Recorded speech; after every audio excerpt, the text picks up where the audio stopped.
Vispirmā skapā no līšas, visos papīros tāds matāls un jūtos, ka neeskarams materiāls uz paklāts bez cieņas un video pirks. Es diršu sūks, manim tēmēt sapieris, neizglītots aktieris, noriepušās sejas, pārspīlēt kaitīgu lēnu, tāds slaiz dzīvo ārpus manas sēdz un ticības, savērts uz brēlēm, tai ir īstā vieta, kur grozīties būturētām lēlēm, ticība, kas nonāk uz ēlē, uz peļam tiem, kas manā privātajā dzīvē atbildību meklē, uz replikām guļ un raksts kladē par visam tvarošām tēmām, pidaras kadrē.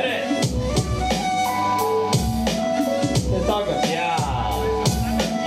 Te tagad kāds Tikai te, nu ja tas pats, kuram nav vienalga, kas ar viņu notiek, atstāj man mierā uz pāris sekundēm un pietiek. Ja jums kaut ko gribas teikt, tad labāk lieciet, taustību uz pašu savu vīru tieciet. Tagad seko jautājums, kāpēc es vispār visu šito daru? Nevar sev mūsu eritālai sabiedrībai arī kalpot var. Iebīdīt tāds staigāt, pa savu dienās, pa savu zemu algu laigāt, lagunāt vakariņās un tās kafijas 7 no rīt.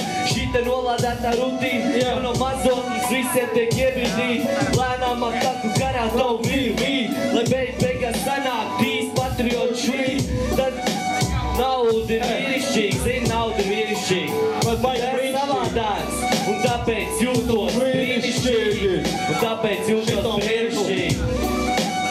Varētu palūgt pie BXTP reizes manu pēdējo vienu dziesmu nomočīt. Lai es varu jūs atbalstīt. Viņam balss ir dzied.